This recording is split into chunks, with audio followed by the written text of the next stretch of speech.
from Fox 35 Orlando. You're dialed into the 407. Happy Tuesday, Central Florida, and welcome to the 407. I'm your host, Marlisa Goldsmith. Listen, today isn't just any day, it's April 7th. See it right there on the calendar, which means we are officially celebrating 407 Day. From the hidden gems around Lake Eola to the vibrant soul of Paramore and every local business in between, today is all about honoring the businesses and the people that make Orlando the best place to call home.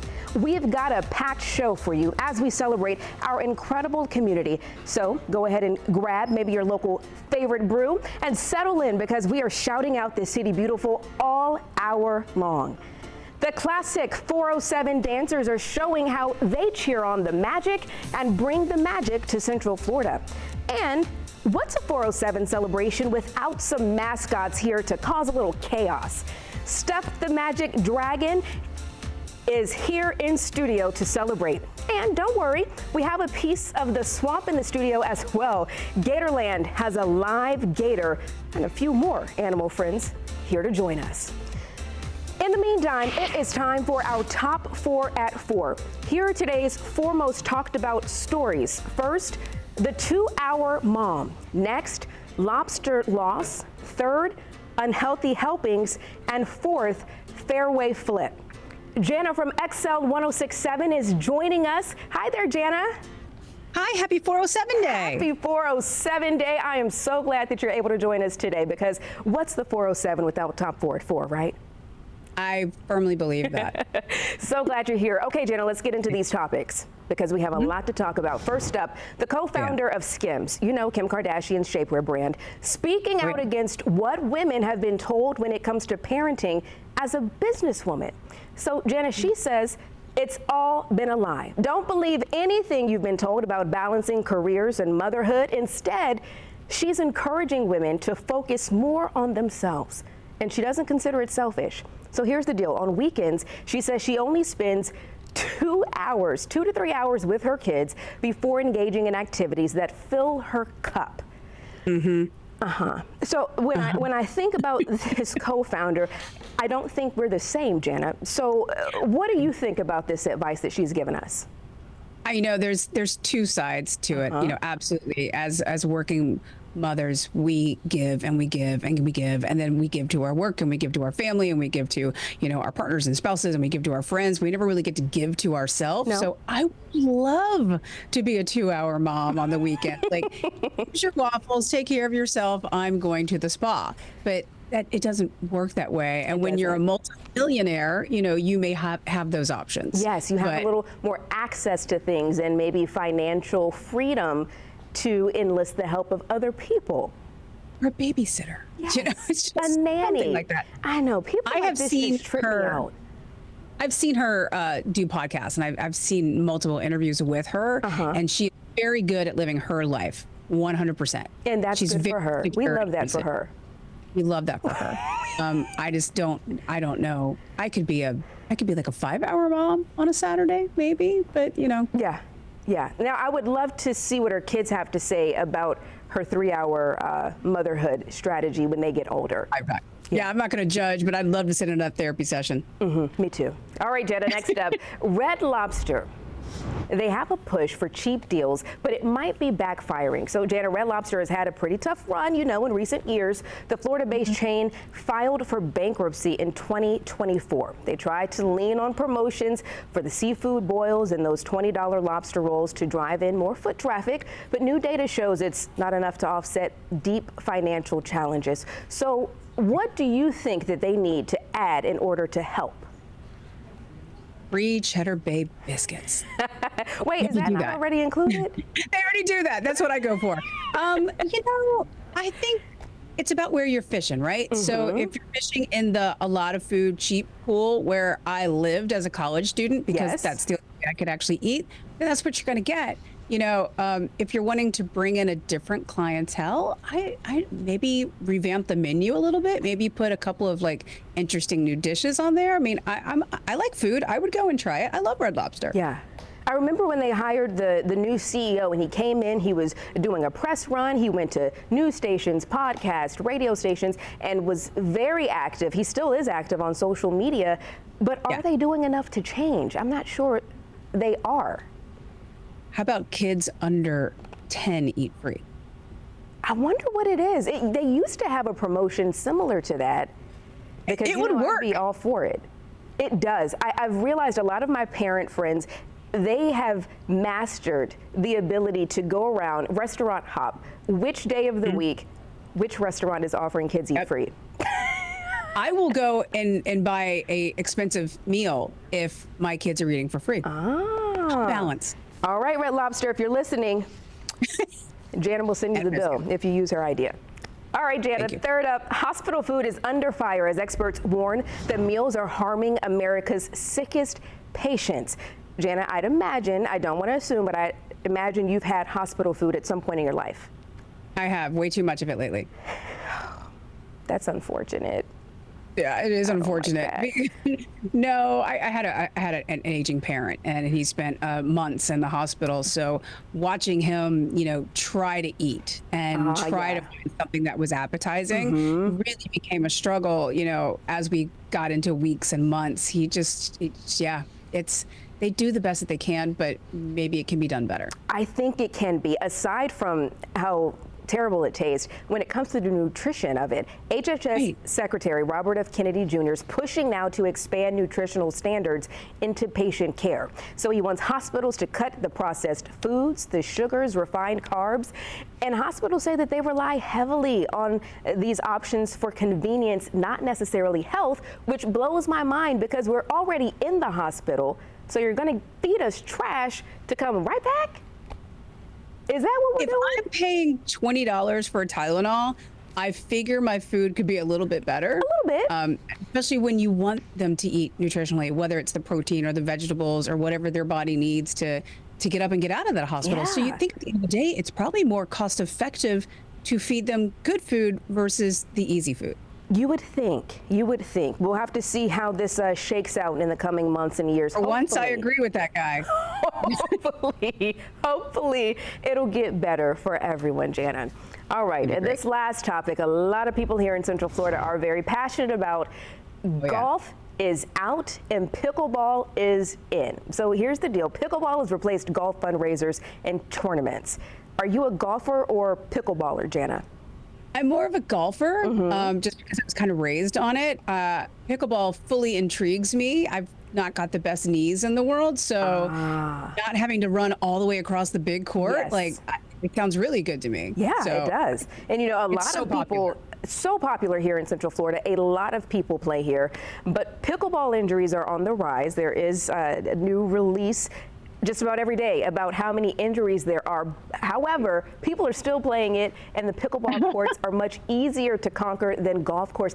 It takes all day for a golf tournament, but pickleball, charity events can get in and get out, get what they need, and get the donations they need. So very interesting. I would imagine it was only going to be a matter of time before this flip happened.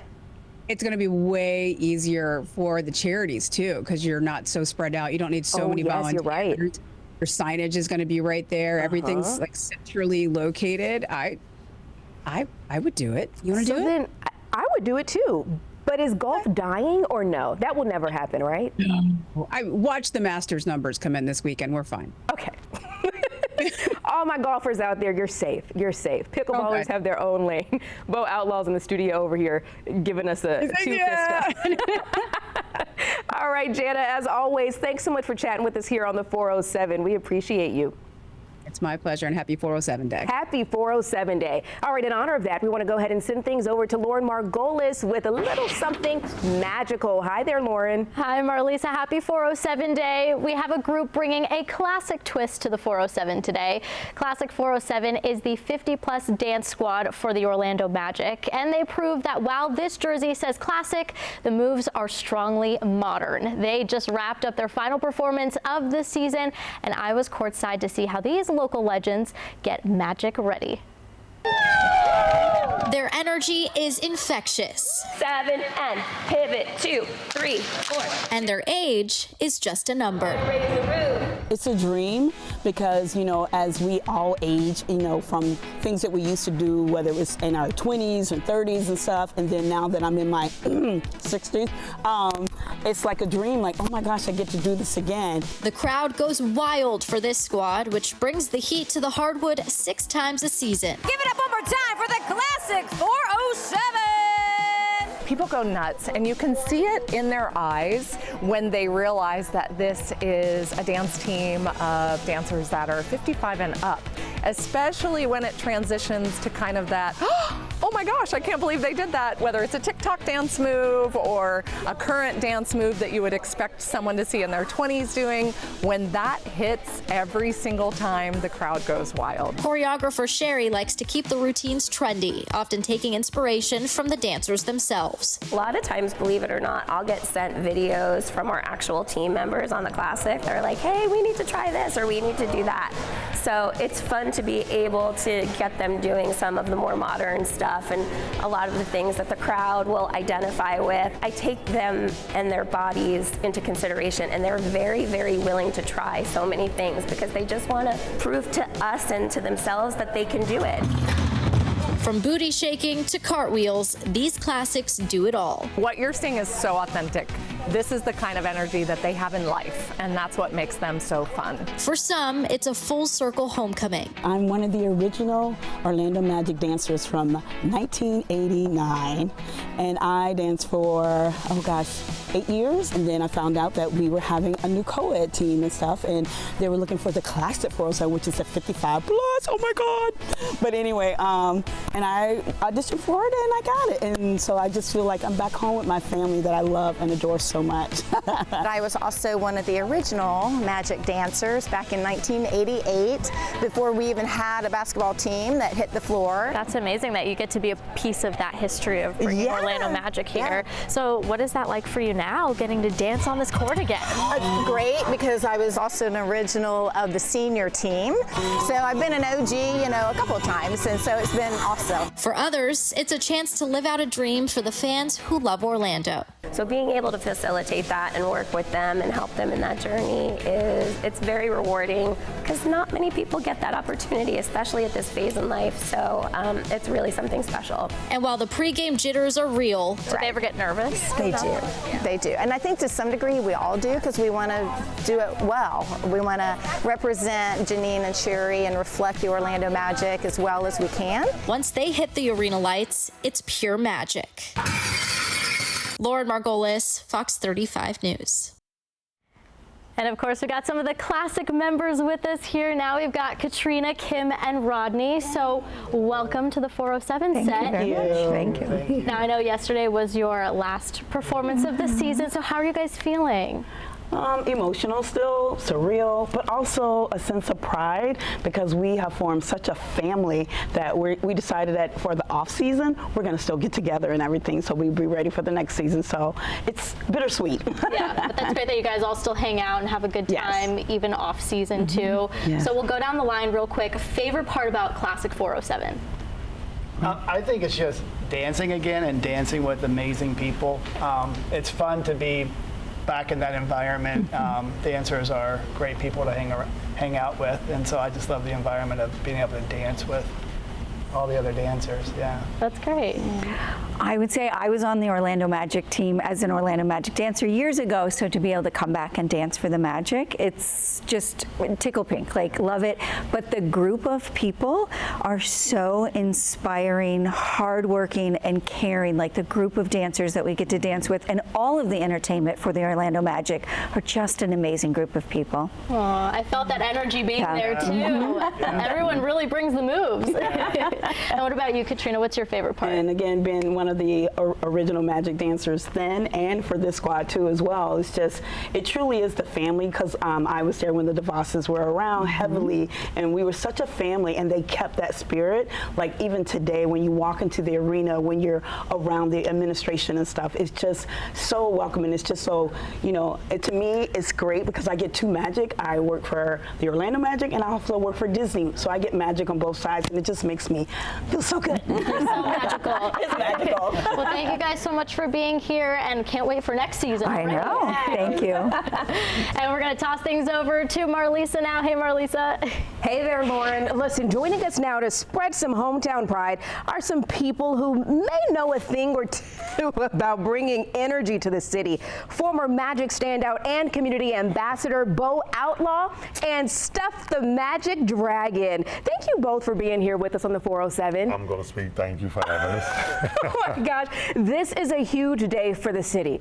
It's a huge day. Okay, so I'm glad that you're here to celebrate with us. Bo, you've done a lot of work in the community. Talk to me a little bit about what Orlando and just Central Florida really means to you. It's home now, so they've embraced me since I came from day one, and it's where I raised my kids. It's a great place to be, and I don't think if you're not here, you wouldn't understand. So I don't think y'all need to come. We're having too much fun without you. You know, a few years back during the pandemic, I remember you all telling everybody, stay where you are. Yes. You don't need to come down to Florida. But listen, you've been Magic's community ambassador for several years now. Talk to me a little bit about just watching how the city rallies behind the sports teams. Oh man, the cities are great about that. They support us because we scratch their back.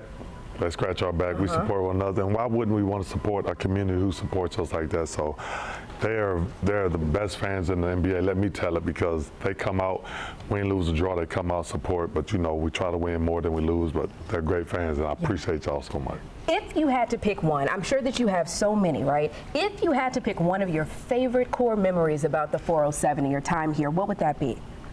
The 407, my favorite time. I guess probably them bringing me here.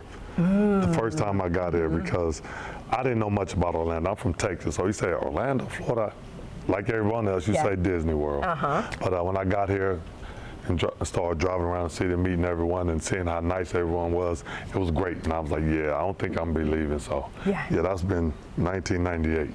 Has it been that long, Bo? Yes, it's oh been my that long. gosh. Okay, and you're not going anywhere. No. Speaking of not going anywhere, we cannot let Stuff the Magic Dragon get out of here without a little magic. Oh yeah. Right? So what do you say, Stuff? I hear you have maybe a special 407 trick for us?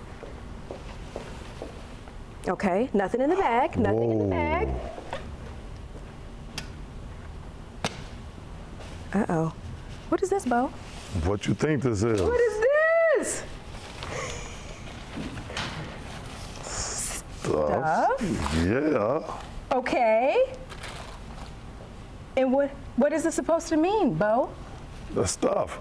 That's who that is. It's 407 Day. You want stuff. But I feel like there's more meaning to. Does it mean play that song, Bo? It might mean play that song. I think we should play the song. You all know the song. Play the song. Play the song. Play the song. Play the song. Play the song. Let's see. Is it coming? You hear? Listen.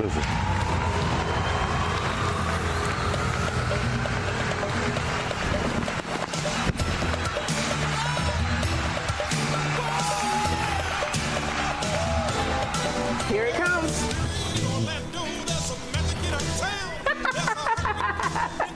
I'm gonna move out the way so you can dance, Stuff. Yes, we want to see you.